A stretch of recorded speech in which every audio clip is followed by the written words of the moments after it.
রক্তাক্ত শরীর নিয়ে লাশ দুটোর সামনে বসে আছি। লাশ দুটো আমার দিকে ভয়ানক দৃষ্টিতে তাকিয়ে আছে। মনে হয় যেন তারা আমায় আস্ত গিলে খাবে, কিন্তু ঘটেছে তার উল্টো। আমি তাদেরকে গিলে খেয়ে নিয়েছি। ঠিক তখনই আরাফাত আরো বেশ কয়েকজন ছেলে পেলে চলে আসে। ভাই, আপনার শরীরের এই অবস্থা কেন? আর লাশ দুটো সামনে পড়ে আছে যে, এরা কারা? আরাফাত, এরা আমায় মারতে এসেছিল, কিন্তু তারা এটা জানে না যে যাকে তারা মারতে এসেছে সে একটা ভয়ঙ্কর নরপিশাচ। ওই বরাবরের মতন এই হলো, আমায় মারতে এসে নিজের প্রাণ হারালো। আচ্ছা শোন, লাশ দুটোকে গুম করে ফেল, এদের অস্তিত্ব সহ যেন কেউ কোনোদিন খুঁজে না পায়। আচ্ছা ভাই, আপনি সেসব নিয়ে একদম টেনশন করবেন না। আমরা লাশ দুটোকে জায়গা মতো দাফন করে দিব। কেউ আর কোনোদিন তাদের খোঁজও পাবে না। আর ভাই, আপনি এবার গিয়ে রক্তমাখা শরীরটা ধুয়ে ফেলুন। আচ্ছা, আমি গেলাম, তোরা এদিকটা সামলে ফেল। তারপর সেখান থেকে বাসায় চলে এলাম। বাসায় এসে ওয়াশরুমে ঢুকে নিজেকে ধুয়ে মুছে হায়না থেকে মানুষের রূপে ফিরিয়ে আনলাম। রাত বাজে 11টা। বাসায় আমি ছাড়া আর কেউ নেই, আর থাকবেই বা কি করে? আমার তো পরিবার বলতে কেউ নেই, তাই একা বাসা নিয়েই থাকি। তারপর ফ্রেশ হয়ে এসে শুয়ে পড়লাম। খাওয়া দাওয়ার কোনো মুড নেই আজকে, কারণ যেদিনই কাউকে দুনিয়া থেকে বিতাড়িত করি সেদিনই খাওয়ার মুড থাকে না, তাই সেভাবেই ঘুমিয়ে পড়লাম। পরের দিন সকালবেলায় ঘুম থেকে উঠে রেডি হয়ে নিলাম, কারণ কলেজে যেতে হবে। ও হ্যাঁ, আমার পরিচয় তো দেওয়াই হয়নি। চলেন কলেজে যেতে যেতে সংক্ষিপ্ত করে পরিচয়টা দিয়ে দেই। আমি আকাশ মাহমুদ, সেটা তো কারোর অজানা নয়। পড়ালেখা অনার্স শেষ বর্ষ। পরিবার বলতে কেউ নেই, ছোটকাল থেকেই এতিমখানায় বড় হয়েছি। বাকি সমস্ত কিছু গল্পের সাথে থাকলে জানতে পারবেন। আপনাদের সাথে কথা বলতে বলতে কলেজে এসে পৌঁছেছি। আমি কলেজের গেট দিয়ে প্রবেশ করতেই সবাই আমাকে দেখে মাথা নিচু করে ফেলে, কারণ তারা সবাই আমাকে ভালো করে চিনে। যে কলেজে ঘাটতেরা কেউ যদি থাকে সেটা হলাম আমি, তাই ভয়ে কেউ কখনো লাগতে আসে না।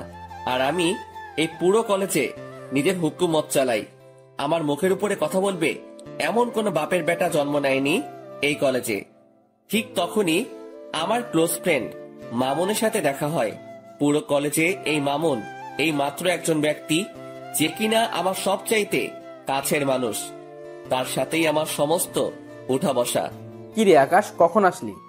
এই তো একটু আগে। তুই? আমি মাত্র এসেছি। আচ্ছা, সকালের মেডিসিন নিয়েছিস এখনো? আরে না রে, ঘর থেকে বের হয়ে সোজা কলেজ এসেছি। তুই নিয়েছিস নাকি মেডিসিন? আরে না, আমিও তোর মতন ঘর থেকে বের হয়ে সোজা কলেজেই এসেছি। আচ্ছা দাঁড়া, একজনকে দোকানে পাঠাচ্ছি। ঠিক তখনই পাশ দিয়ে একটা ছেলে হেঁটে যাচ্ছিল। এই এদিকে আয় তো। ছেলেটা আকাশের ডাক শুনে তাড়াতাড়ি আকাশের কাছে আসে। জি ভাইয়া। পকেট থেকে টাকা বের করে ছেলেটার হাতে ধরিয়ে দিলাম। যা তো সামনের দোকান থেকে 2টা বেনসন সিগারেট নিয়ে আয়। ভাইয়া প্লিজ, টাকাটা আপনার কাছে রেখে দিন, আমি আমার টাকা নিয়ে আনতেছি। আরে লাগবে না, তুই টাকাটা নে। ভাইয়া প্লিজ, আপনি টাকাটা রেখে দিলে অনেক খুশি হতাম। আচ্ছা ঠিক আছে, যা। তারপর ছেলেটা সিগারেট আনতে চলে গেল। মামুন এত সময় ধরে এই মেডিসিনের কথাই বলছিল। আচ্ছা বল, কিরকম হালচাল তোর? এই তো দোস্ত, তোর? আমার আর কি, ওই একই রকম কাটে দিনকাল। আচ্ছা আকাশ, তোকে তো একটা কথা বলতে ভুলে গেছি। আজ নাকি কলেজে অনার্স প্রথম বর্ষের অ্যাডমিশন পরীক্ষা হবে। সেই বিষয়ে কি তুই কিছু জানিস? হ্যাঁ শুনেছিলাম। যাক, শুনলে তো ভালো, কারণ প্রথম সেকশনের অ্যাডমিশন হলে তো তোদেরকে কলেজের নিয়ম সম্পর্কে অনেক কিছু জানাতে হয়। সিনিয়রদেরকে রেসপেক্ট করার বিষয় সম্পর্কেও তাদেরকে অবগত করতে হয়। মামুন, তুই মনে হয় এখনো সেই পুরনো দিনে পড়ে আছিস। শোন, তোকে একটা কথা বলি, কলেজে অ্যাডমিশন নিলেই বাকিদের মুখে আমাদের সম্পর্কে জেনে যাবে তারা। নিজেদের নাম ডাক ঢোল বাজিয়ে ওদেরকে জানানোর কোনো প্রয়োজন নেই। হ্যাঁ ঠিক বলেছিস। আসলে জিনিসটা আমার মাথায় ঘুরপাক খাচ্ছিল, কারণ গতবার নেতা মুজিবের ছোট ভাই এইসব নিয়ে কত ঝামেলাই না করলো। থাক, বাদ দে এখন ওসব কথা। ছোট ভাই সিগারেট নিয়ে এসেছে। এই যে ভাইয়া, আপনাদের সিগারেট। ধন্যবাদ ভাইয়া তোকে। আচ্ছা, কোনো সমস্যা হচ্ছে তোর কলেজে? ভাইয়া, একটা ছেলের সাথে একটা কথা নিয়ে বাড়াবাড়ি হয়েছে। সে আমাকে মারার হুমকি দিছিল। কোন ডিপার্টমেন্টের সে? আমাদের ডিপার্টমেন্টের। এখন সোজা গিয়ে ওরে বলবি আকাশ ভাই তোরে ডাকতেছে, ওরে সাথে নিয়ে তুই সহ এখানে আসবি। আচ্ছা ভাইয়া। আমি আর মামুন বসে বসে আড্ডা দিচ্ছি। একটু পর ছেলেটা তার ডিপার্টমেন্টের ছেলেটাকে সঙ্গে করে নিয়ে আসে আমার কাছে। ছেলেটা মাথা নিচু করে দাঁড়ায় আছে। কিরে, তুই নাকি ওরে মারবি বলে হুমকি দিছিস? ছেলেটা চুপচাপ দাঁড়িয়ে আছে আকাশের সামনে। কিরে, কথা বলস না কেন? আমি যে তোকে কিছু জিজ্ঞেস করেছি সেটা কি তোর কানে যায় নাই? ভাই হ্যাঁ দিছিলাম হুমকি। ছেলেটার কথা শুনে রাগ উঠে গেল। আমি কলেজে থাকতে একজন আরেকজনকে মারার হুমকি দেয়। রাগটা আর কন্ট্রোল করতে পারলাম না, ঠাস করে একটা থাপ্পড় বসাই দিলাম ছেলেটার গালে। আজকের পর ওইসব চিন্তা মাথা থেকে ঝেড়ে ফেল। এই ছেলে আমার ছোট ভাইয়ের মতন, ওরে মারা তো দূরের কথা, ওসব নিয়েও যদি ভাবিস তাহলে সোজা উপরের টিকিট কাইটটা হাতে ধরাই দিব। ভাই আমার ভুল হয়ে গিয়েছে, আজকের পর কোনোদিন ওর সাথে ভেজাল করব না। শুধু ওর সাথে কেন, কারোর সাথেই করব না। হয়েছে, যা এবার ক্লাসে যা। আর ভাইয়া শোন, এই ছেলে যদি নেক্সট টাইম কোনো ধরনের কোনো কিছু করে তাহলে সোজা আয়শা আমারে বলবি। শুধু সে না, পুরো কলেজের কেউ যদি তোর সাথে আয়শা কোনো সমস্যা করে আমারে জানাবি। আর নে এই টাকাটা, বলে ছেলেটার হাতে একটা 100 টাকার নোট গুজে দিলাম। তুই আরেকদিন সিগারেট খাওয়াস, কিন্তু আজ যদি তোরে টাকা না দেই সেটা এক ধরনের ঘুষ হয়ে যাবে। তাই টাকাটা দিয়ে দিলাম, যা এবার মন দিয়ে ক্লাস কর। আচ্ছা ভাইয়া। ছেলেটা চলে গেল। আমি আর মামুন আবার কথা বলায় ব্যস্ত হয়ে গেলাম। আজও ক্লাস করব না। আমরা প্রায় সময় ক্লাস না করে দুজন কলেজের বাহিরে বসে আড্ডা দেই। দুজন মিলে আড্ডা দিচ্ছিলাম, ঠিক তখনই কলেজের ফার্স্ট ইয়ার অ্যাডমিশনের জন্য মানুষ আসা শুরু হয়ে গেল। সবাই নিজের গার্ডিয়ান নিয়ে এসেছে। অ্যাডমিশনের ইয়া লম্বা সিরিয়াল লেগে গেছে প্রিন্সিপালের রুমের বাহিরে। সবাই কিন্তু অনলাইনেই অ্যাপ্লাই করেছে, কিন্তু আজ আসার কারণ হলো প্রথম দিনের ফর্মালিটিস পূরণ করা। প্রিন্সিপালই আজকে সবাইকে দেখা করতে বলেছে। আমরা তাদের দিকে খেয়াল না করে নিজেদের মতন আড্ডা দিচ্ছি।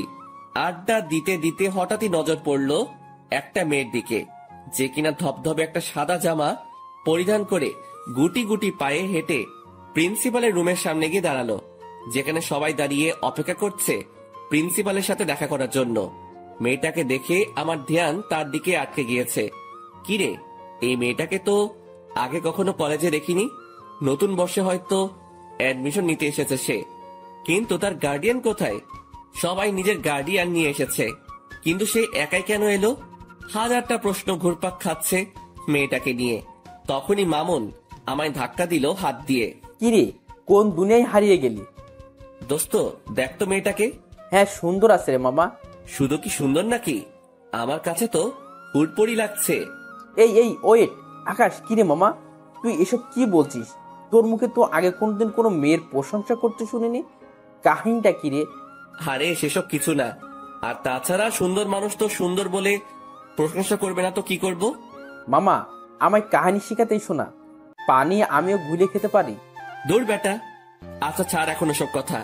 আচ্ছা যা, ছেড়ে দিলাম, কিন্তু একটা কথা না বললেই নয়, যে মেয়েটাকে কিন্তু তোর সাথে হেব্বি মানাবে। সত্যি বলছিস? হ্যাঁ। তাহলে ধরে নে এটাই তোর ভাবি। এই তো মামা, এতদিন পর লাইন এসেছিস। চল তো মেয়েটার কাছে। তারপর মামুনকে নিয়ে মেয়েটার কাছে চলে গেলাম। এই যে তুমি একা কেন? আর তোমার মা বাবা কই? আসলে আমি তো শহরে নতুন উঠেছি কাজিনের বাসায়। আমার মা বাবা তো এখানে থাকে না, তাই একাই এসেছি। আচ্ছা ঠিক আছে। এই মামুন, তুই ওকে সবার আগে স্যারের রুমে ঢোকার ব্যবস্থা কর। মামুন আকাশের কথা মতন সেই মেয়েটাকে সবার আগে স্যারের সাথে দেখা করতে পাঠিয়ে দিল। আর তারা দুজন এই বাহিরে দাঁড়িয়ে আছে, কিন্তু হঠাৎ এই প্রিন্সিপালের রুম থেকে চেঁচামেচির আওয়াজ কানে আসে। আর তার একটু পরে সেই মেয়েটা কান্না করতে করতে বেরিয়ে আসে। আকাশ মেয়েটাকে কান্না করতে দেখে অবাক হয়ে যায় আর বলে, এই মেয়ে, কান্না করছো কেন? আসলে স্যার আমায় ঝাড়ি দিয়ে বের করে দিয়েছে, মা বাবা নিয়ে না আসায়। কি? এই মামুন চল তো। এই মেয়ে, তুমি চলো আমার সাথে।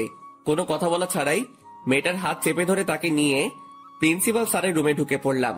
প্রিন্সিপাল স্যার আমায় দেখে বলল, কি হয়েছে আকাশ, হঠাৎ এমন তেড়ে ফুড়ে আমার রুমে প্রবেশ করলে যে? স্যার, এই মেয়েটাকে ঝাড়ি কেন দিছেন আপনি? মেয়েটা তার মা বাবা নিয়ে আসেনি তাই? ওর সমস্ত কিছু ওকে করেন, ওর গার্জিয়ান আমি। আকাশ, কি সব বলছো তুমি? কি কথা একবার বললে কানে শুনতে পান না মনে হয়? না কানের পর্দা পরিষ্কার করার ব্যবস্থা করব? আকাশ, তুমি এমন বেয়াদবের মতো আচরণ কেন করছো? প্রিন্সিপালের কথাটা শুনে মেজাজ খারাপ হয়ে গেল। আর আমার একবার মেজাজ খারাপ বা রাগ উঠলে শরীর নিজের কন্ট্রোলের বাহিরে চলে যায়। হুট করে গিয়ে প্রিন্সিপালের কলার চেপে ধরলাম। এই বেটা স্যার, এই মেয়ের সমস্ত কিছু ওকে কর, না হয় তোকেই আমি ওকে করে দিব। মনে রাখবি, এই মেয়ে আমার কিছু লাগে। আকাশের কথা শুনে প্রিন্সিপাল স্যার ঘাবড়ে যায়। আর তার থেকে বড় কথা, আকাশের রাগ দেখে মেয়েটা আকাশের হাত ভয়ে পিছন থেকে চেপে ধরে। আচ্ছা আচ্ছা, করছি আমি। প্লিজ তুমি আমার কলারটা ছেড়ে দাও। ঠিক আছে, আজকের মতন বেঁচে গেলি। তবে হ্যাঁ, একটা কথা, মেয়েটার যাতে কোনো রকমের সমস্যা না হয় এই কলেজে, তাহলে কিন্তু বেয়াদবির লিমিট আমি পার করে দিব। না না, মেয়েটার কোনো সমস্যা হবে না কলেজে। মেয়েটাও আকাশকে ছেড়ে দেয়। হ্যাঁ, চললাম আমি। আর এই মেয়ে, তোমার নামটা কি জানো? আমার নাম দিয়া। মাশাআল্লাহ, অনেক সুন্দর নাম। তোমার সমস্ত কিছু স্যার ওকে করে দিবে। তুমি কাজ শেষ করে একটু বাহিরে এসে দেখা করো আমার সাথে। আচ্ছা। আমি আর মামুন বাহিরে চলে আসলাম। তার একটু পরই মেয়েটা কাজ শেষ করে বাহিরে আসলো। তাকে ইশারা করে আমার কাছে আসতে বললাম। সে আমার কাছে আসতেই কেমন যেন একটা পাগল করা স্মেল নাকে ভেসে আসলো।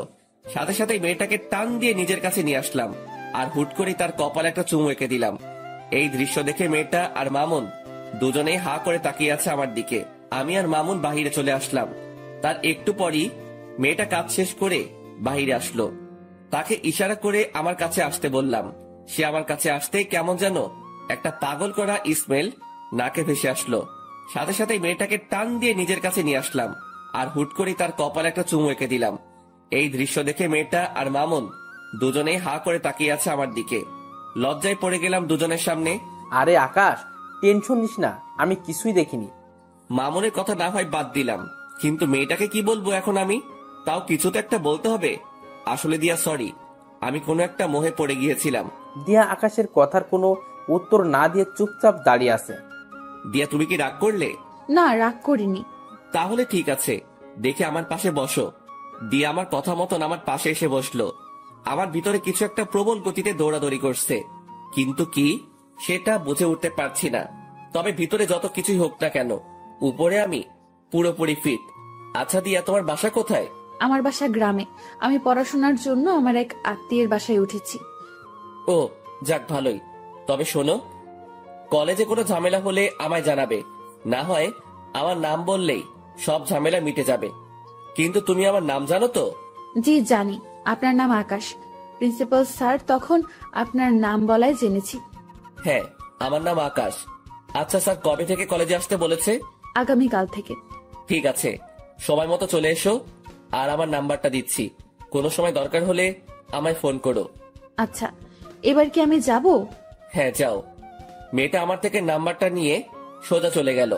আমি মেয়েটা চলে যাওয়ার দিকে এক নজরে তাকিয়ে আছি, কিন্তু অবাক করা বিষয় ঘটলো যখনই আমি মামুনের দিকে তাকালাম। তখন মামুন আমার দিকে চোখ পাকিয়ে তাকিয়ে আছে। কিরে মামুন, আবার কি হলো? আকাশ, মেয়েটা এই অল্প সময়ের মাঝেই তোর ভিতরে শক্ত করে গেঁথে গিয়েছে মনে হচ্ছে। জানি না রে কিছু আমি। না জানিস বললে তো আর হয় না, কারণ নিজের চোখেই সব দেখলাম। যেই ছেলে কোনোদিন কোনো মেয়েকে পাত্তা দেয় না, সে আজকে একটা মেয়েকে চুমু পর্যন্ত খেয়ে ফেলেছে। শুধু তাই নয়, মেয়েটার ভালো মন্দের খোঁজ নেওয়া হচ্ছে আবার। আরে মামুন, কি শুরু করলি বলতো? হ্যাঁ, সত্যি বললে মানুষ চেতে যায়। থাক, আর কিছু বলবো না। হ্যাঁ, তুই আর কিছু না বলেই ভালো।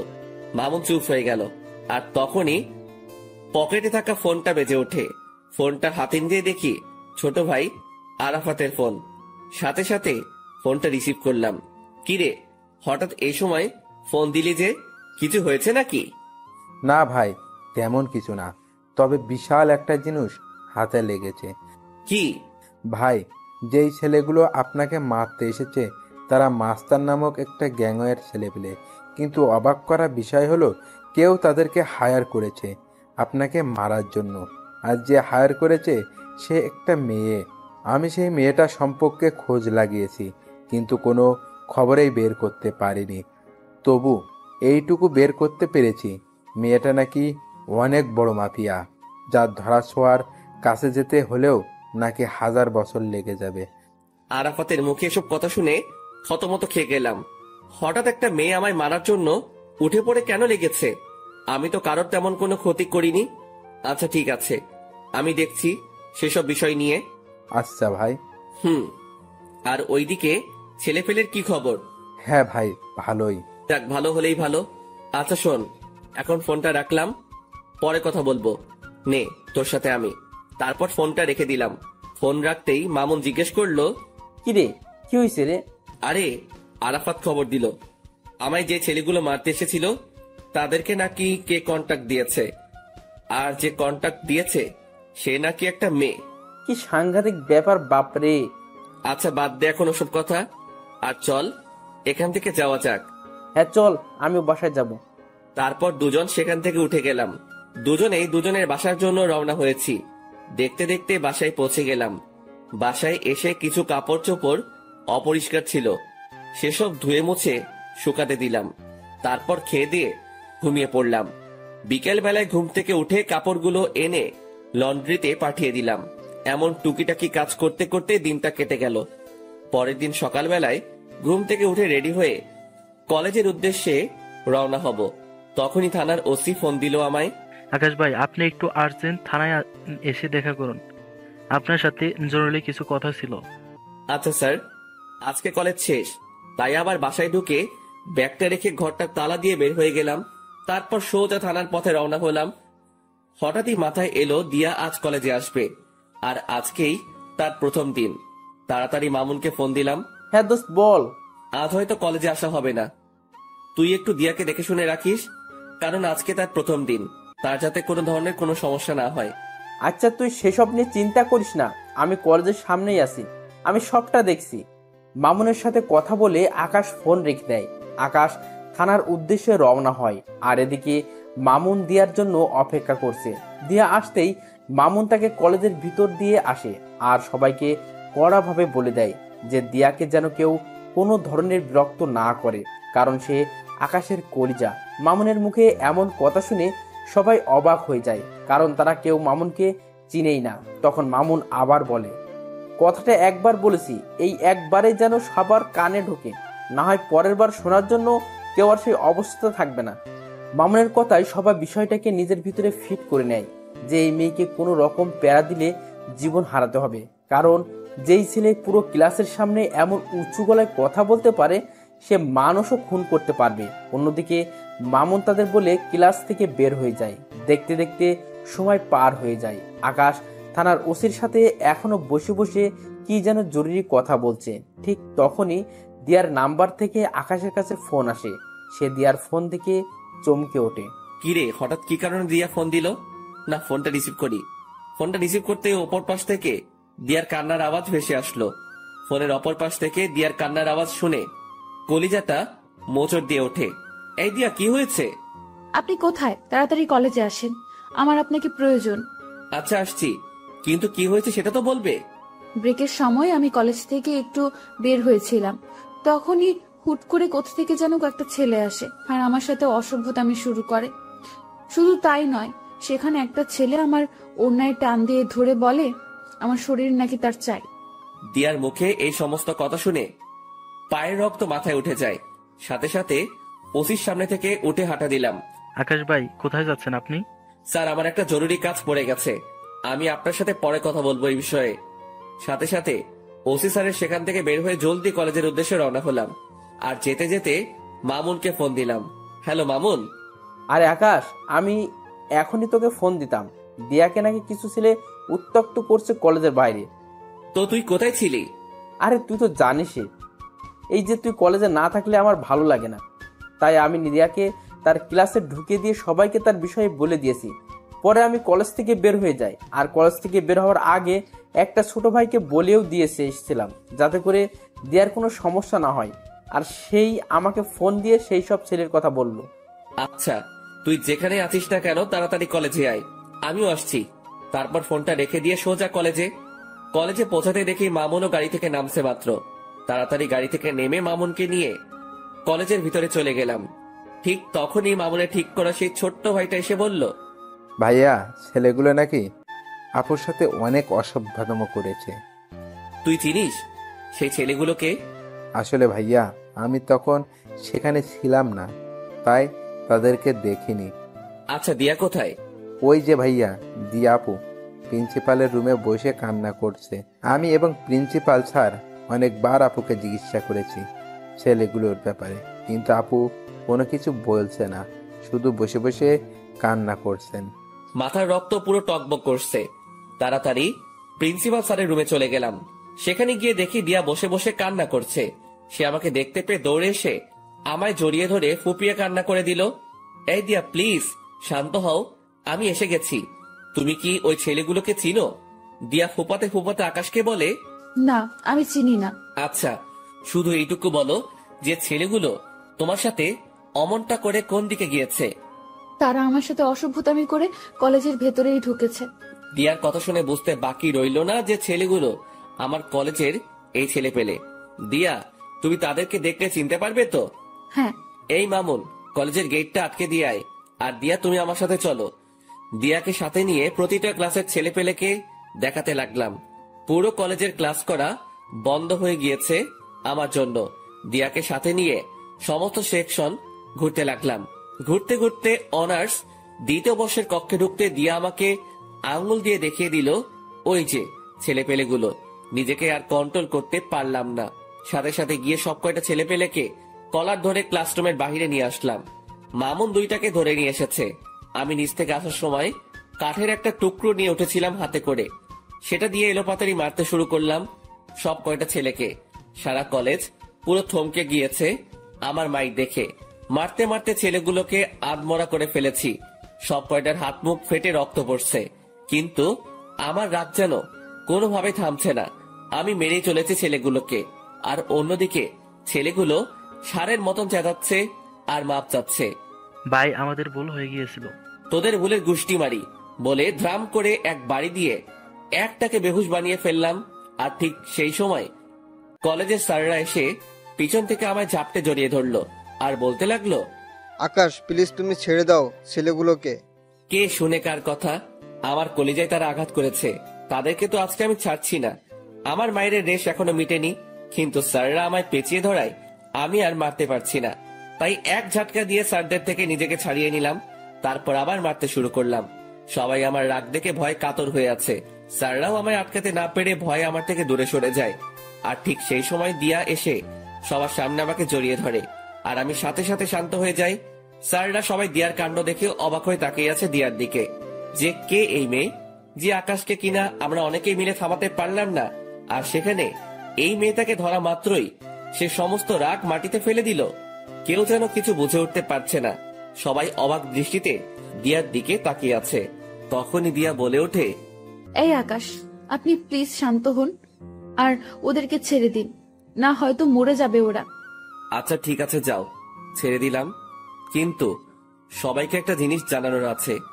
সবাইকে আজকে একটা কথা ক্লিয়ারলি বলে দিচ্ছি, আজকের পর যদি দিয়ার দিকে কেউ যদি আঙুল তুলে তাকিয়েছিস, তাহলে তার অবস্থা কিন্তু খুব ভয়াবহ হবে।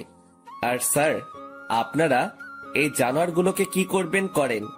আকাশ, দেখো ছেলেগুলো যা করছে অনেক জঘন্য কাজ করেছে, তাই তাদেরকে আমরা কলেজ থেকে বের করে দিব। আর তুমি দয়া করে নিজের রাগকে একটু দমানোর ট্রাই করো। হ্যাঁ মানছি, তোমার অনেক নাম ডাক আছে, আর তুমি কলেজের জন্য অনেক বড় একটা ভূমিকা পালন করো। তুমি না থাকলে হয়তো আমাদের কলেজের দাঙ্গা ফাসাদ সেগুলো লেগেই থাকতো। শুধু তাই নয়, অন্যান্য কলেজের ছেলেপেলেরাও আগে এসে এই কলেজের ছেলেদের সাথে ঝামেলা করতো, কিন্তু তুমি আসার পর তা আর হয় না। তবে একটা জিনিস তোমার মাথায় রাখতে হবে যে এই কলেজের শিক্ষক যারা আছেন তারা তোমার গুরুজন, তাই সেই বিষয়টা একটু খেয়াল রাখিও। জি স্যার, সেটা খেয়াল রাখবো। তবে একটা জিনিসই আমার মাথায় কাজ করে না, যে এই ছেলেগুলো আমাদের কলেজের ছেলে হয়েও তারা এই কলেজের স্টুডেন্টের সাথে অসভ্যতাম করে। শুধু অসভ্যতা বললে ভুল হবে, তারা নোংরামি করে। কত বড় বুকের পাটা তাদের! আকাশ, এই বাজে আচরণের জন্যই আমরা তাদেরকে বের করে দিব। জি স্যার, ফয়সালা আপনাদের। আর আমি দুঃখিত স্যার কলেজের পরিবেশটাকে খারাপ করার জন্য। আপনারা প্লিজ আবার ক্লাস নেওয়া শুরু করেন, আর স্টুডেন্ট ভাইরা সবাই যে যার ক্লাসে চলে যান। আমার কথা শুনে সবাই সবার মতন ক্লাসে চলে গেল, কিন্তু দিয়া আমার সাথে দাঁড়িয়ে আছে। এই দিয়া, ক্লাস করবে না তুমি? না, আমি ক্লাস করব না। তো কি করবে? আপনার সাথে থাকবো আর গল্প করব। আচ্ছা ঠিক আছে। তারপর দিয়াকে নিয়ে নিচে চলে গেলাম। নিচে বলতে আমি আর মামুন রোজ যেখানে বসে আড্ডা দেই সেখানে নিয়ে গেলাম দিয়াকে। দিয়া আমার কাঁধে মাথা রেখে চুপচাপ আমার পাশে বসে আছে। আমার ভিতরে কেমন যেন এক ধরনের তুফান বইছে। একটু আগে দিয়ার জন্য ছেলেগুলোকে কি মারটাই না মারলাম, নিজেকে প্রেমিক পুরুষ মনে হচ্ছে। তবে যাই হই হব, আগে মেডিসিন খেয়ে নেই। মামুন, সিগারেট দে তো, থাকলে একটা। এখন সিগারেট খাবি তুই? হ্যাঁ, কোনো সমস্যা? না, এই নে সিগারেট, আর আমি একটু আসছি। মামুন পকেট থেকে সিগারেট বের করে দিয়ে কোথায় জানি গেল, আর আমি সেটা হাতে নিয়ে জ্বালিয়ে টানতে শুরু করলাম। কিন্তু হঠাৎই লক্ষ্য করলাম দিয়া আমার ঘাড়ে নিজের উষ্ণ ঠোঁটের জোড়া দিয়ে স্পর্শ করছে।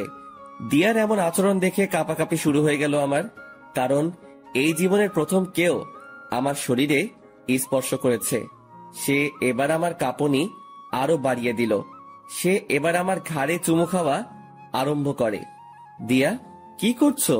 আপনার সিগারেটের ধোঁয়ায় আমার অনেক সমস্যা হচ্ছে, তাই সমস্যা দূর করতে আমি ওই কাজ করছি। মানে কি দিয়া? মানে হলো আপনার ওই সিগারেটের ধোঁয়া আমাকে যন্ত্রণা দিচ্ছে, তাই আমি সেই যন্ত্রণা থেকে মুক্তি পেতে আপনার ঘাড়ে স্পর্শ করছি। এতে করে আপনার শরীরের স্মেলটা নাকে আসছে, আর সিগারেটের ধোঁয়াটা তার মতন হাওয়ায় ভেসে ভেসে চলে যাচ্ছে। দিয়ার কথা শুনে হা হয়ে গেলাম। মেয়েটা সত্যি আসলে আস্ত একটা পাগলি। তাড়াতাড়ি সিগারেটটা হাত থেকে ফেলে দিয়ে দু হাত দিয়ে তাকে জড়িয়ে ধরলাম। সেও আমায় জড়িয়ে ধরেছে নিজের হাত দুটো দিয়ে। তারপর তাকে জড়িয়ে ধরে তার ঠোঁট জোড়াগুলো নিজের করে নিলাম। তৎক্ষণাৎ মনে পড়ল আমি কলেজের গণ্ডিতে দাঁড়িয়ে আছি। সাথে সাথে দিয়াকে ছেড়ে দিলাম। আর ঠিক সেই সময় মামুন আমাদের দিকেই আসে। কিরে, কোথায় গিয়েছিলি? আরে, বাইরে গিয়েছিলাম একটু। আচ্ছা শোন না, নতুন যারা অ্যাডমিশন নিয়েছে সেখান থেকে একটা মেয়েকে আমার বেশ ভালো লেগেছে রে। এই যে দেখ, দূর থেকে মেয়েটার একটা ছবি তুলে এনেছি। কই দেখি, দেখা। মামুন ফোনটা এগিয়ে দিয়ে সেই মেয়েটাকে দেখাচ্ছে। বাহ, মাশাআল্লাহ, সুন্দর তো মেয়েটা। দোস্ত, এখন কি করবো বলতো? কি করবি আর? ভালো লাগলে প্রপোজ করবি। কি বলছিস এসব? তো কি করবি তুই? তোর কি অন্য কোনো প্ল্যান আছে নাকি? আরে না না, দূর। তাহলে যেটা বলেছি সেটাই কর। আর তবে আগে একটু ভালো করে দেখে শুনে নে, পরে গিয়ে প্রপোজ করিস। আর দরকার হয় দিয়া তোকে সাহায্য করবে এই বিষয়ে। আমাকে তো দেখালেন না মেয়েটাকে, তাহলে কিভাবে সাহায্য করব? আচ্ছা নাও, দেখো তুমি। মামুন ফোনটা এগিয়ে দিয়ে মেয়েটার পিকটা দিয়াকে দেখালো। সে মেয়েটাকে দেখে থতমত খেয়ে যায়, আর আকাশ জিনিসটা লক্ষ্য করে। কি হয়েছে দিয়া? না না, কিছু না। তো মুখের বুলি বন্ধ হয়ে গেল কেন? কই মুখের বলি বন্ধ হয়েছে আমার তো দিব্যি কথা বলছি। আচ্ছা, তাহলে বলো মেয়েটা কেমন দেখতে, আর মামুনের সাথে মানাবে কিনা? মোটামুটি সুন্দরী, আর মামুন ভাইয়ের সাথে মানাবে বলতে রং ঠং দেখে তো মনে হচ্ছে মানাবে, কিন্তু পরে কি হয় কে জানে। পরে কি হবে মানে বুঝলাম না। আরে আমি বলতে চেয়েছি যে মেয়েটার কোনো রিলেশন আছে কিনা সেসব নিয়ে জেনে শুনে এগোতে। ও হ্যাঁ, মামুন তুই সেসব বিষয় জেনে এগোবি। আচ্ছা আচ্ছা, চল এবার উঠা যাক। আর দিয়া, এবার বাসার দিকে যাওয়া দরকার। হ্যাঁ, আমিও চলে যাব। ঠিক আছে, চলো তোমায় গাড়িতে উঠিয়ে দিয়ে আসছি। তারপর দিয়াকে গাড়িতে উঠিয়ে দিয়ে আমি বাসায় চলে আসলাম। মামুনও চলে গেল। আমি গাড়ি থেকে নামতেই দেখি বাসার সামনে কয়েকজন ছেলে পেলে দাঁড়িয়ে আছে। ছেলেগুলোকে দেখে মনের মধ্যে একটা বাড়ি খেলো। কিরে, ছেলেগুলো কারা? না, গিয়ে দেখি। আর একটু সামনে যেতেই দেখতে পেলাম আরাফাত ঘরের দরজায় বসে আছে। সে আমাকে দেখতে পেয়ে উঠে দাঁড়িয়ে গেল। কিরে, হঠাৎ তুই এখানে? আর ছেলে পেলেগুলো কে? ভাই, একটা জিনিস দেখাতে এসেছি আপনাকে। আর ছেলেগুলো আমাদের দলেরই ছেলেপেলে। কিছুদিন আগে আমাদের গ্রুপে জয়েন হয়েছে। ও আচ্ছা, কি দেখাবি দেখি দেখা। আরাফাত পকেট থেকে ফোন বের করে আকাশের হাতে দিয়ে বলে, ভাই ছবিটা দেখেন, এই ছবির মেয়েটাই নাকি সেই মাফিয়া মেয়েটা যে আপনাকে মারার জন্য ছেলেগুলোকে সুপারি দিয়েছিল। আরাফাতের হাত থেকে ফোনটা নিয়ে ছবিটার দিকে তাকাতেই বড় সড়ো একটা শক খেলাম। ও আল্লাহ, কি করে সম্ভব এটা? এটা তো সেই মেয়ে যাকে মামুন পছন্দ করে, যার ছবি সে আমাকে আর দিয়াকে দেখিয়েছিল। আরাফাত, তুই কি শিওর এটাই সেই মেয়ে? ভাই তথ্য তো সেমনটাই পেলাম। কিন্তু আমার কেন জানি মনে হচ্ছে এই মেয়েটা সেই মাফিয়া মেয়েটা না। তবে আমার সন্দেহের তালিকা থেকেও বের করতে পারছি না, কারণ এই মেয়ের পিক মামুন এনে দেখালো, আবার সেই মেয়ের সাথেই মাফিয়া মেয়েটার সংযুক্ত। সবকিছুই কেমন যেন গোলমাল পাকিয়ে যাচ্ছে। আচ্ছা আরাফাত, তুই না বলেছিলি যে সেই মাফিয়া মেয়েটা ধারে কাছে যাওয়াও সম্ভব না, কিন্তু এখন তোরা এত সহজে এই মেয়েটার পিক পেলি কোথায়? হ্যাঁ আমি বলেছিলাম, কিন্তু ভাই খবরই তো এই মেয়ের পিকে দিল। ভালো করে দেখ কোনো ভুল মেয়ের পিক দিয়েছে কিনা। ভাই সেটা কি করে সম্ভব যে আমাদের জন্য সব সময় কাজ করে, যে আমাদেরকে সব সময় সমস্ত রকমের তথ্য দেয়, সেই মানুষটা আশা করি আমাদেরকে ভুল ইনফরমেশন দিবে না। তাও ঠিক বলেছিস। আচ্ছা ঠিক আছে, মেয়েটার বিষয়টা আমি দেখছি, কারণ মেয়েটা আমার চোখের সামনেই চলাচল করে বা করতে হবে। ওকে ভাই। আরাফাতরা চলে গেল, কিন্তু আমার ভিতরে এখনো সেই জিনিসটা ঘুরপাক খাচ্ছে যে আরাফাত যার ছবি দেখালো সেই মেয়েটাই কি সেই মাফিয়া? না, এর উত্তর আমার জানা নেই। তবে একটা জিনিস বলতে পারি যে এই মেয়েটাই যদি সেই মাফিয়া হয় তাহলে মামুনকে সতর্ক করতে হবে আমার, কিন্তু সে না কোনো আবার ভুল বুঝে বসে। দূর, কিছুই যেন ভাবতে পারছি না, আর যা হবে পরে দেখা যাবে। আগে নিজের মাথা ঠান্ডা করি, তারপর বাসায় ঢুকে বিছানায় গা এলিয়ে দিলাম। সাথে সাথে ঘুম চলে আসে। গোসল, খাওয়া দাওয়া সমস্ত কিছুই রসাতলে গিয়েছে। এক ঘুমে বিকাল হয়ে গেল। ঘুম থেকে উঠে ফ্রেশ হয়ে নিলাম, তারপর গায়ে শার্ট লাগিয়ে বাসা থেকে বের হয়ে গেলাম। আর বের হওয়ার সময় মামুনকে ফোন দিয়ে পার্কে আসতে বললাম। তারপর আমি বাসা থেকে বের হয়ে সোজা পার্কে চলে গেলাম। সেখানে গিয়ে দেখি মামুন আগে থেকেই হাজির। কি রে, তুই কখন এলি? আরে একটু আগেই আসলাম। আচ্ছা মামুন, তোর যে মেয়েটাকে ভালো লেগেছে তার সম্পর্কে কিছু জানিস কি? আরে না, তেমন কিছু জানি না, তবে তার নাম আর তার বিষয়ে টুকটাকি কিছু জানতে পেরেছি। মেয়েটার নাম হলো ফাহা, আর সে নাকি অনেক চুপচাপ স্বভাবের একটা মানুষ। কোনো ছেলের সাথে নাকি সে মিশে না, আর তার এই জিনিসটাই আমার সবচাইতে বেশি ভালো লেগেছে। তার নামটা যেমন সুন্দর, তার চাল চলনও তেমন সুন্দর। আমার যে করেই হোক ফাহাকে চাই, ওকেই আমি নিজের বউ বানাবো। মামুনের কথা শুনে কিছু বলার মতন ভাষা খুঁজে পাচ্ছি না, কারণ ওর বিষয়ে যা জানি তা মামুনকে বললে তার মন খারাপ হয়ে যাবে। আর তাছাড়া সে আমায় ভুলও বুঝতে পারে যে তার ভালো আমার সহ্য হয় না। না, ওকে এখন কিছুই বলা যাবে না, কারণ এখনো পুরোপুরি শিওর না যে সেই মেয়েকে। আগে আরো পাকাপোক্ত ভাবে শিওর হয়ে নেই, পরে না হয় মামুনকে জানাবো। আচ্ছা শোন, যাই করিস না কেন ভেবে চিন্তে করবি। হ্যাঁ সেটা তো করবই। আচ্ছা চল, চা বা কফি কিছু খাওয়া যাক। হ্যাঁ চল। মামুনের সাথে একটা কফি শপে গেলাম। পরে সেখানে বসে কফি খেতে খেতে অনেকটা সময় আড্ডা দিলাম। পরে ঘরে চলে এসেছি। তারপর নিত্যদিনের ন্যায় সেদিনটাও কাটিয়ে দিলাম ঘরের মাঝে। পরের দিন সকালবেলা ঘুম থেকে উঠে কলেজে চলে গেলাম। আজ নিয়ত করেছি ক্লাস করব, তাই সেই মোতাবেক ব্যাগে বই নিয়ে কলেজে এসেছি। ঠিক তখনই মামুনের দেখানো সেই মেয়েটা আমার চোখের সামনে দিয়ে হেঁটে তার ক্লাসরুমে চলে গেল। আমি তার দিকে বাঁকা চোখে তাকিয়ে আছি, দেখছি কোন রকম কিছু চোখে পড়ে কিনা, কিন্তু কিছুই পড়লো না। তবে একটা জিনিস নোটিশে করেছি, মেয়েটা কেমন যেন স্বাভাবিক না।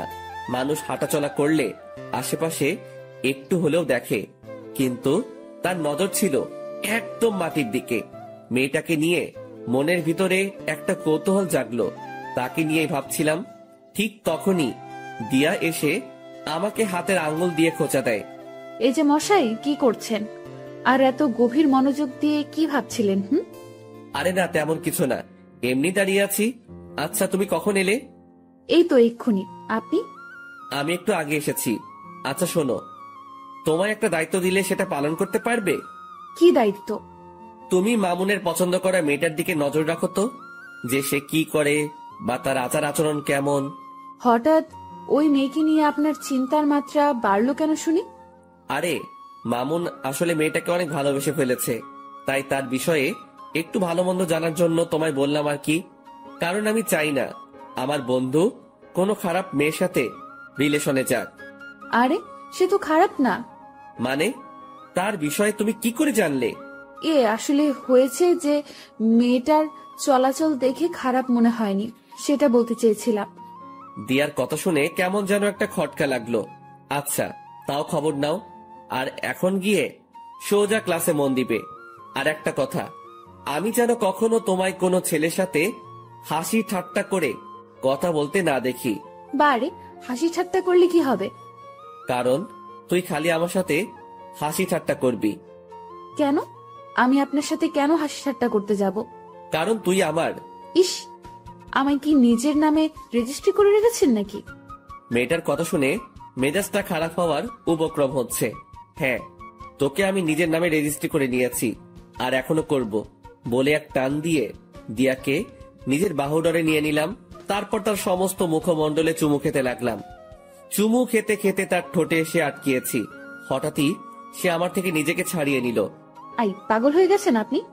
মানুষের সামনে এমন আচরণ কেউ করে? আমি করি, কারণ তুই খালি আমার। আচ্ছা ঠিক আছে, আমি না হয় আপনার, কিন্তু মানুষজন দেখলে কিভাবে বলুন তো? কে কি ভাববে সেসব নিয়ে আমার কোনো মাথা ব্যথা নাই। আমার মাথা ব্যথা হচ্ছে তোমাকে নিয়ে।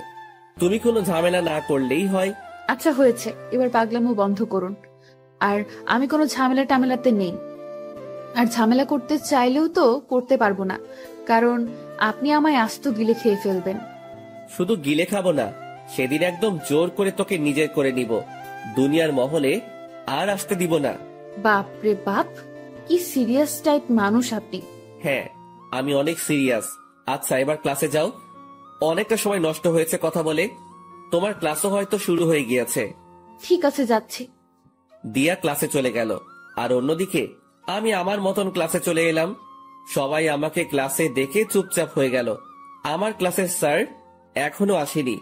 আমি স্বাভাবিকভাবে একটা টেবিলের উপরে বসে পড়লাম। তার কিছু সময় পর মামুন আসলো। সে এসে আমার পাশে বসলো। দুজন একটু কথা বলে স্যারের জন্য অপেক্ষা করছি। কিছুক্ষণ পর অপেক্ষার প্রহর কাটলো। স্যার ক্লাসে আসলো, এসে ক্লাস নিতে শুরু করলো। আজ অনেক কয়টা ক্লাস করেছি, আর মাত্র 1 ঘন্টা বাকি। এই মামুন, আজকের মতো ক্লাস এখানেই শেষ রে। আজকে আর ক্লাস করব না। আচ্ছা চল, আমিও বেরিয়ে যাব। শেষ ঘন্টা না করে মামুনের সাথে বেরিয়ে গেলাম। ক্লাস থেকে বের হয়ে মামুনকে বললাম, মামুন চল তো, দিয়ার ক্লাস থেকে ঘুরে আসি।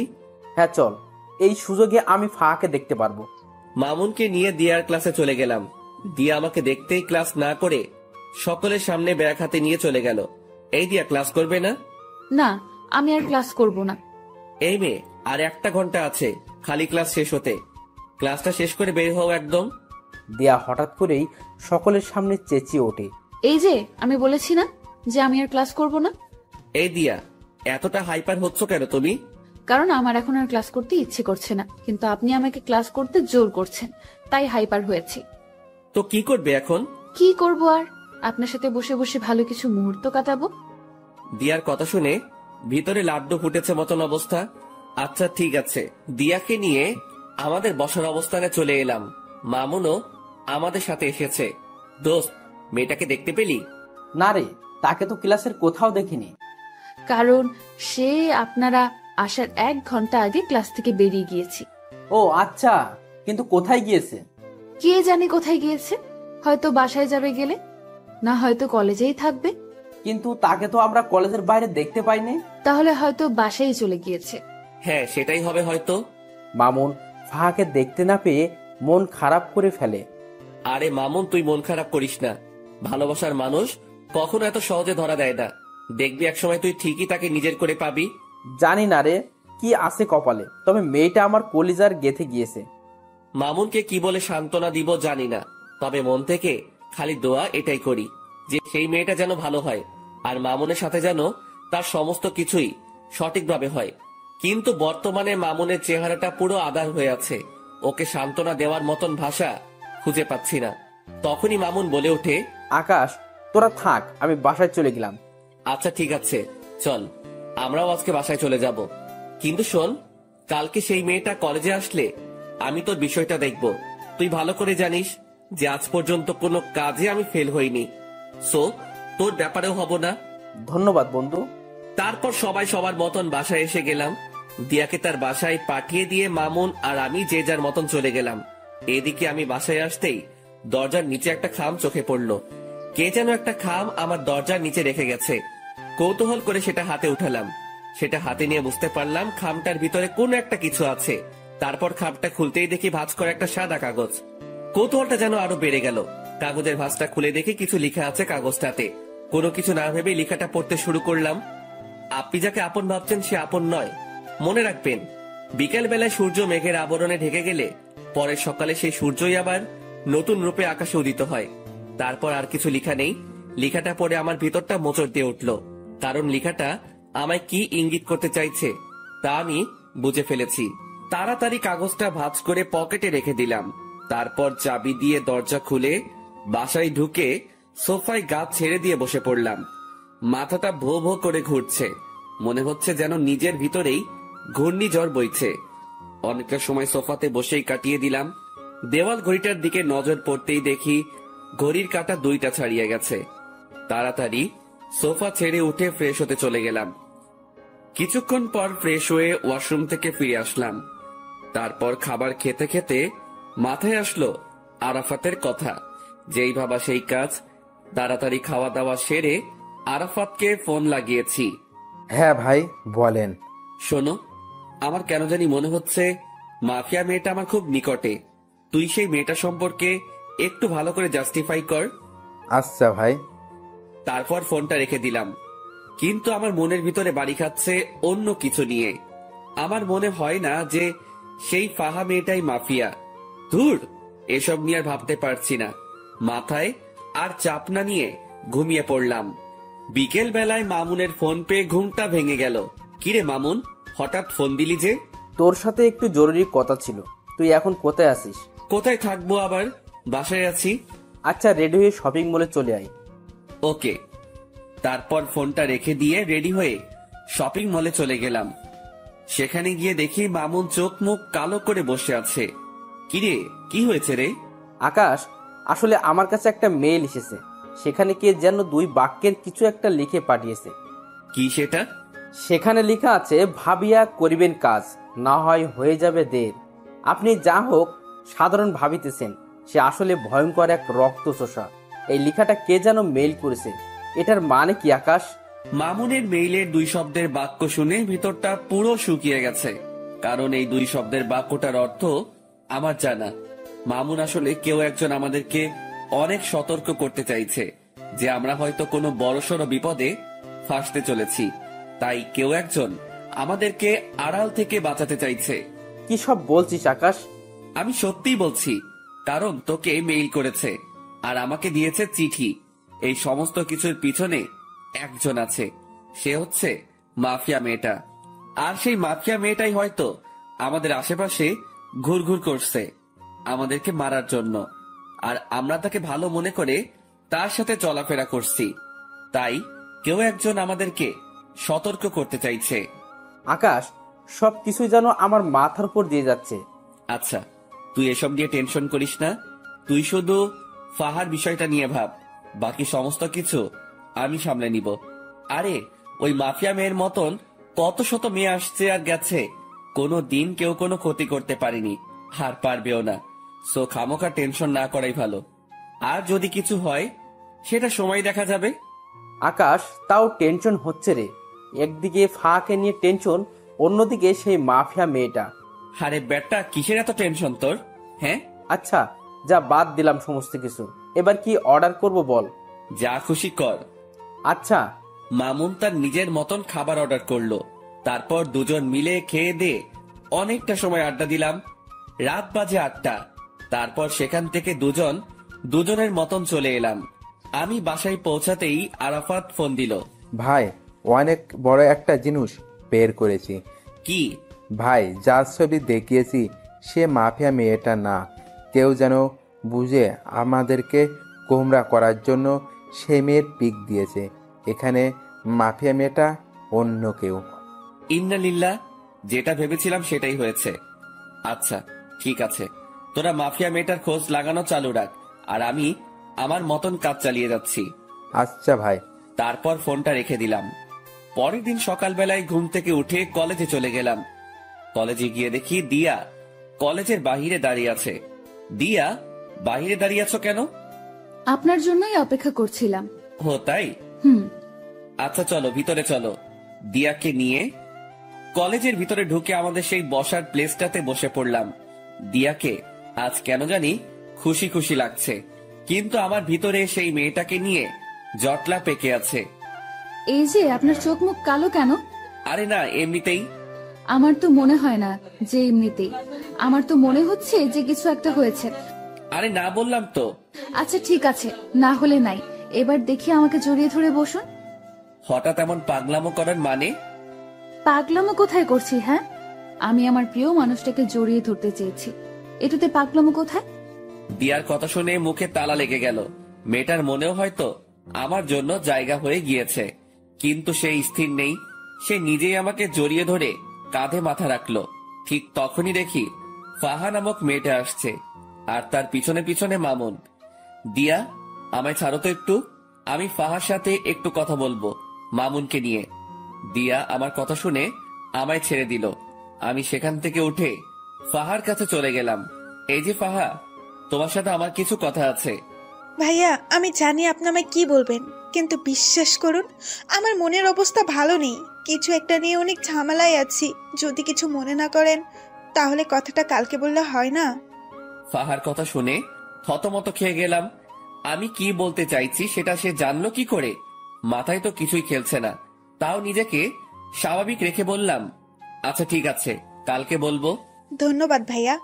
মেয়েটা তারপর চলে গেল, আর তখনই মামুন এসে হাজির। দোস্ত, কি বলবো রে? তেমন কিছুই বলেনি, আর বলবেই বা কি করে? কারণ আমি তোর কথা তো তাকে বলিনি, কারণ তার নাকি আজ মন খারাপ, তাই সে কালকে শুনবে বলেছে আমার কথা। ও আল্লাহ জানে কি রিয়াকশন আছে ওর।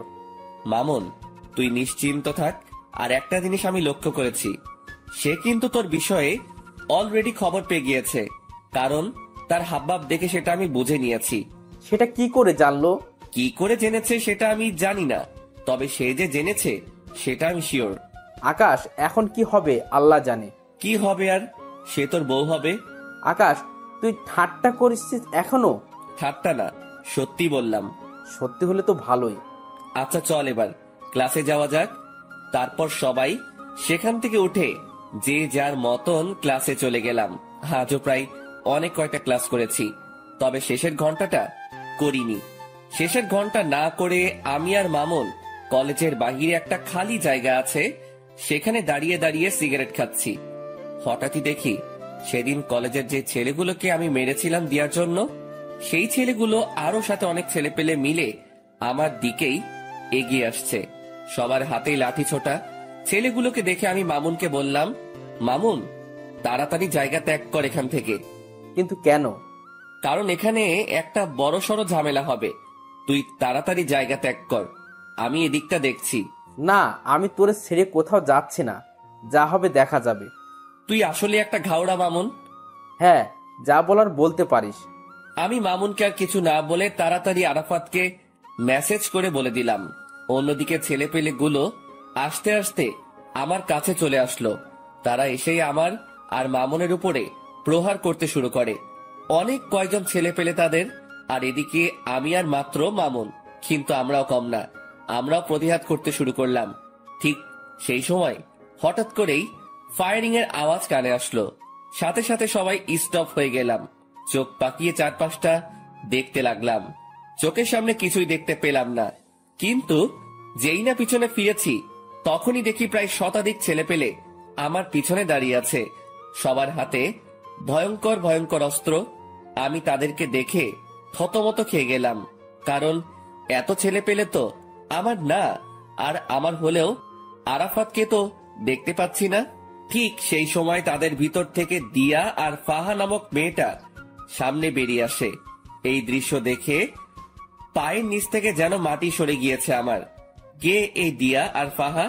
থ হয়ে সেই জায়গাটাতেই দাঁড়িয়ে আছি। অন্যদিকে দিয়া হাতে হকি স্টিক নিয়ে আমার দিকে এগিয়ে আসছে।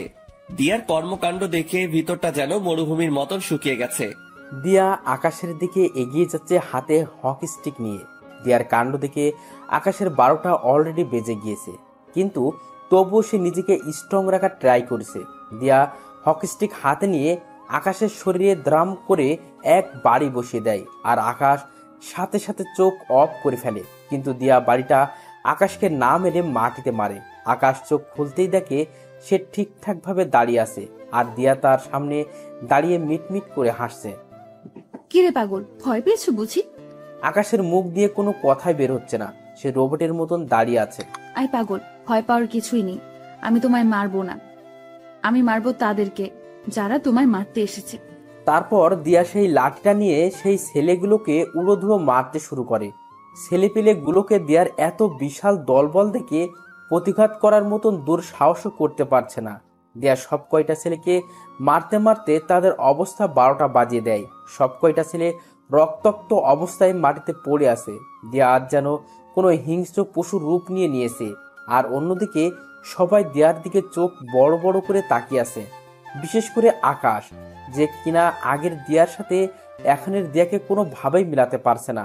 সে শান্তশিষ্ট একটা মেয়ে হিসেবে কে দিয়াকে চিনত, আর সেই দিয়াই কিনা ভয়ঙ্কর রূপ নিয়ে সামনে চলে এলো। দিয়ার এমন রূপ দেখে তার মনের ভিতর খালি একটা জিনিস এই বাড়ি খাচ্ছে, যে এই দিয়া কে। আর ঠিক সেই সময় এই দিয়া ছেলেগুলোকে মেরে রক্তাক্ত অবস্থায় সে আকাশের সামনে দাঁড়ায়। অপরদিকে ঠিক একই সময়ে আকাশের ছেলেপিলে চলে আসে। তারপর ছেলেপিলেকে দেখে আকাশের বুকে একটু সাহস আসে, যদিও সে একা লড়াই করতে ভয় পায় না। কিন্তু এখানে তো লড়াই না, সে কারোর ভয়ঙ্কর রূপ দেখেছে। আকাশের নীরবতা দেখে দিয়া বলে ওঠে, কি হলো, এতটা ঘাবড়ে আছো কেন? দিয়া, কে তুমি? জানতে চাও কে আমি? হ্যাঁ। আমি সেই মাফিয়া যেই কিনা তোমায় মারার জন্য লোক পাঠিয়েছিলাম। দিয়ার মুখে এমন কথা শুনে আকাশ থতমত খেয়ে যায়, আর অন্যদিকে আকাশের ছেলেপিলেরাও ক্ষিপ্ত হয়ে যায় দিয়ার উপরে। দিয়ার মুখে এইসব কথা শুনে আরাফাত বলে ওঠে, ভাই, এদের সব কয়টা কাজ এখানে মেরে দাফন করে দিব। আই ছেলে, এই ভুল ধারণা করতে যাস না। আমায় মারতে এসে উল্টো তোরাই মারা পড়বি। দিয়া, তাহলে আমার সাথে এভাবে ছলনা করার মানে কি? যদি আমাকে মারারই হতো তাহলে এভাবে ছলনা না করে আমায় মেরে ফেললেই পারতে। আই ছেলে, একদম চুপ। তোর ওই মুখে যেন আর একটা বাজে কথাও না শুনি। আর আমি এখন কি বলি সেটা মন দিয়ে শোন। হ্যাঁ, আমি তোকে মারতে চেয়েছিলাম, কারণ আন্ডারওয়ার্ল্ডের মাফিয়ার সাথে নাকি তুই বাড়াবাড়ি করেছিস। আর তাছাড়া দেশের অনেক কজন নেতাও নাকি তোর জন্য কিছু করতে পারে না, তাই তারা সবাই মিলে প্ল্যান করে তোকে মেরে ফেলার। তাই আমাকে পাঠিয়েছে তোকে মারার জন্য। কিন্তু আমি জানি যে তোর অনেক ক্ষমতা আছে, তুইও চাইলে আমার সাথে বরাবরের মতন টক্কর দিতে পারিস বা আমায় মেরেও ফেলতে পারিস ব্যতিক্রম হলে। কিন্তু আমি এমন কোনো ঝামেলাই চাই না, কারণ আমি যেদিন প্রথম কলেজে আসি সেদিন তুই আমার চোখের পানি মুছে দিয়ে আমার কপালে চুমু খেয়েছিস। আমি যেদিন এই কলেজে আসি সেদিন তুই আমার জন্য স্যারের সাথে লড়াই করেছিস। শুধু তাই নয়, তুই আমার জন্য আরো অনেক কিছুই করেছিস। তোর জন্য সেদিন আমি ন্যায় বিচার পেয়েছি। তুই আমার জন্য সেই ছেলেগুলোকে মেরেছিস। তো আমি মানুষটা তোর সাথে বেইমানি করি কি করে? তবে হ্যাঁ, আমি তো বললাম যে তোকে আমি মারতে চেয়েছি, কিন্তু সেটা তোকে না জেনে শুনে। কিন্তু আমি যখন জানতে পেরেছি যে আমার জন্য যে দুনিয়ার সমস্ত প্রকার সমস্যার মুখোমুখি হতে পারে আমি তাকে মারতে চলেছি, সেদিন আমি এই সমস্ত কিছু বাতিল করে দিই। কারণ তুই মানুষটাকে মারা আমার পক্ষে সম্ভব না, কারণ এমন একটা মানুষকে আমি কখনোই মারতে পারবো না। আর মারতে পারবো কি করে? আমিও যে তোকে ভালোবেসে ফেলেছি, আর ভালোবাসার মানুষকে কি কেউ মারে নাকি? দিয়ার কথা শুনে 1000 ভোল্টের একটা শক খেলাম। দিয়ার কথাগুলো শুনে যেন আমার সমস্ত শরীর পাথরের রূপ ধারণ করে নিয়েছে। এত বড় ঝাটকা আমি এই জীবনে প্রথম খেলাম। কি হলো, কথা বলছো না যে? দিয়া, তুমি কি সত্যি বলছো এসব? হ্যাঁ বাবা, আমি সত্যিই বলছি। আমি আমার কলিজার গায়ে কোনোদিনও হাত দিব না। দিয়ার কথা শুনে নিজেকে আর স্থির রাখতে পারলাম না। সাথে সাথে এক টান দিয়ে দিয়াকে নিজের বুকে নিয়ে নিলাম। শক্ত করে জড়িয়ে ধরে রেখেছি দিয়াকে। দিয়াও আমার বুকে মাথা রেখে চুপটি করে পড়ে আছে বুকের মাঝে, আর অপরদিকে আমার চোখ জোড়া দিয়ে টুপটুপ করে পানি পড়ছে। দিয়া আমার চোখ থেকে অশ্রু পড়তে দেখে বলে, আই আকাশ, প্লিজ কান্না করিও না। তুমি কান্না করলে আমার ভালো লাগবে বলো? দিয়া, এটা তো সুখের কান্না। দিয়ার কথা শুনে সবাই অবাক হয়ে যায়। ঠিক তখনই ফাহা নামক মেয়েটা আকাশ আর দিয়ার দিকে এগিয়ে আসে আর বলে, ম্যাম, আমি একটা ভুল করে ফেলেছি। কি ভুল? ম্যাম, আমি আপনার অগোচরে একটা কাজ করেছি, যেটা হলো আমি যখন জানতে পারি আপনি যাকে মারতে এসেছেন সে এই লক্ষ্মী ভাইয়াটা, তখন আমি ওনাকে সতর্ক করার জন্য ওনার বাসায় কয়েকটা চিঠি দেই, যাতে করে তিনি সতর্ক হয়ে যায় আর আপনার হাত থেকে বেঁচে যায়। কিন্তু আমি জানতাম না যে আপনি ওনাকে ভালোবাসেন আর মারার প্ল্যান বাতিল করেছেন। কি তুই আমার লোক হয়ে ওর পক্ষ নিয়েছিস এতদিন? ম্যাম সরি, আসলে বিশ্বাস করুন ভাইয়াটা মানুষের ভালো করতে গিয়ে বড় বড় নেতাদের কাছে খারাপ হয়েছে। শুধু তাই নয়, ওনার জন্য এই কলেজে কোনো নারী ঘটিত সমস্যা হয় না। আমি যখন ওনার এসব কর্মকাণ্ড সম্পর্কে জেনেছি বা দেখেছি, তখন তিনাকে আর সাপোর্ট না করে পারলাম না। ফাহা, তুই আমার সাথে বেইমানি করার ফলস্বরূপ মৃত্যু ডিজার্ভ করিস, কিন্তু এই জন্য তোকে মারলাম না বা বেঁচে গেলি। যে তুই যাই করিস না কেন, সবটাই আমার প্রিয় মানুষের জন্য করেছিস। ম্যাম প্লিজ, আপনি আমার উপরে রাগ করে থাকবেন না। না, তোর উপরে আমার কোনো রাগ নেই, কিন্তু একটা অর্ডার পালন করতে হবে আমার। কি সেটা ম্যাম? আমার কলিজার একজন বন্ধু আছে যার নাম মামুন। ওই যে ভাইটা দাঁড়িয়ে আছে, উনি তোকে ভালোবাসে। ম্যাম সেটা আমি আগেই জেনেছি। তাহলে আর দেরি কিসের? যা গিয়ে সবকিছু ঠিকঠাক করে নে। দিয়ার কথা শুনে ফাহা লজ্জায় লাল হয়ে আছে। এই যে লজ্জা পাওয়ার কিছুই নেই, যা বলেছি গিয়ে সেটা কর। আর আপনারা সবাই যে যার মতন চলে যান। যাদেরকে মেরেছি তারা এইভাবে পচে মরুক। আকাশ, তুমিও তোমার ছেলে পেলেকে চলে যেতে বলো। আচ্ছা। এই আরাফাত, তোরা সবাই চলে যা, তোদের সাথে আমার পরে কথা হবে। আচ্ছা ভাই। তারপর সবাই সবার মতন চলে যায়।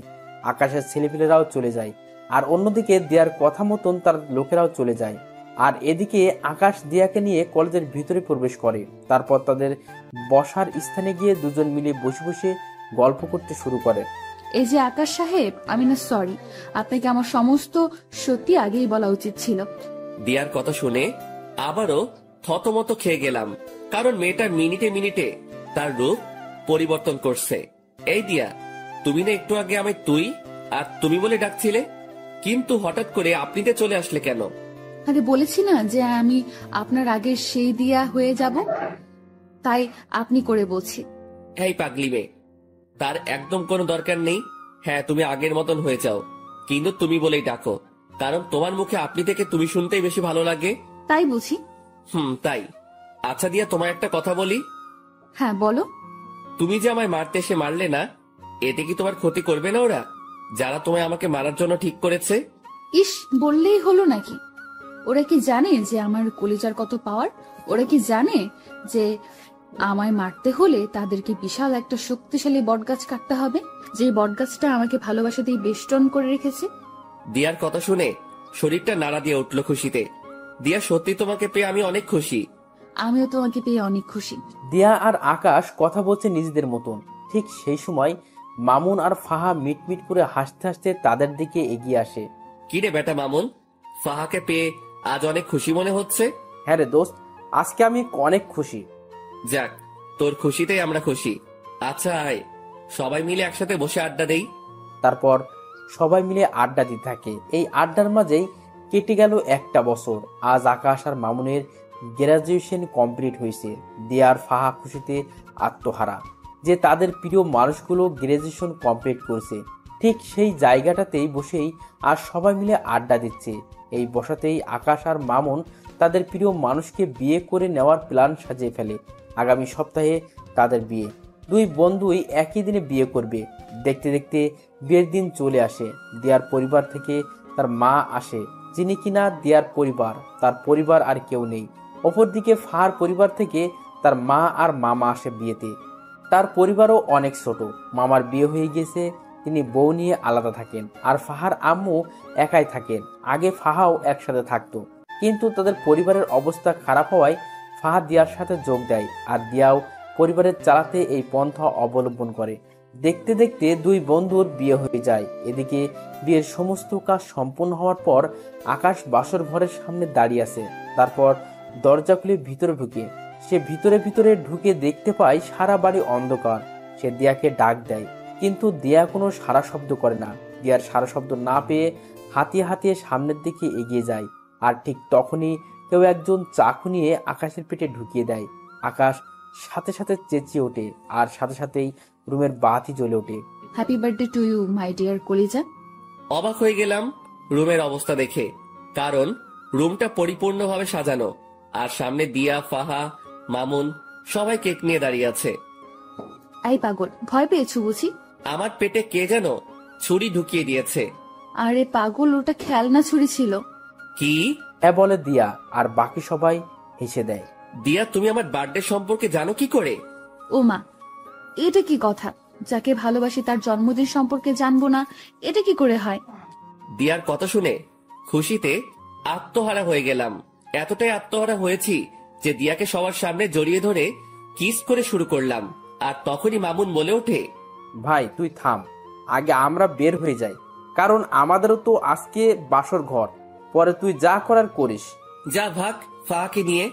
মামুন আর ফাহা তাড়াতাড়ি রুম থেকে বের হয়ে চলে যায়, আর আমি দিয়াকে আদর করতে শুরু করি। দিয়া আমার স্পর্শে কেঁপে কেঁপে উঠছে। শুধু তাই নয়, আমার পাঞ্জাবি খামচে ধরে রেখেছে সে। কিন্তু আমি দিয়াকে আদর করা বাদ দিয়ে কোলে উঠিয়ে নিলাম। তারপর তাকে নিয়ে গিয়ে বিছানায় শুইয়ে দিলাম। দিয়া তো লজ্জায় শেষ। সে ভালো করে বুঝতে পেরেছে যে এখন কি ঘটবে তার সাথে, তাই সে লজ্জায় মুখ বালিশে লুকিয়ে রেখেছে। কিন্তু আমার রোমান্টিক পাঠকগুলোর লজ্জা শরম নাই দেখে এখনো হ্যাঁ করে তাকিয়ে আছে সমস্ত কিছু দেখার জন্য। ভাই, এরপর আর কিছুই বলা যাবে না। ভাগেন সবাই। বউ আমার, ইতিহাসও আমি রচনা করব, কিন্তু মাঝে আপনারা এভাবে বাধা দিলে তো ইতিহাস রচনা করতে সমস্যা হবে। তাই বলি কি, এবার সবাই উল্টো রাস্তা ধরে কেটে পড়ুন। এই যে বন্ধুরা, গল্প শেষ করে কমেন্ট না করে চলে যাচ্ছ, এইটা কিন্তু ঠিক না। তাড়াতাড়ি কমেন্ট করো। আর যারা এখনো আমাদের চ্যানেলটি সাবস্ক্রাইব করো নাই, জলদি করে সাবস্ক্রাইব করে আমাদের চ্যানেলের একজন মেম্বার হয়ে যাও প্লিজ।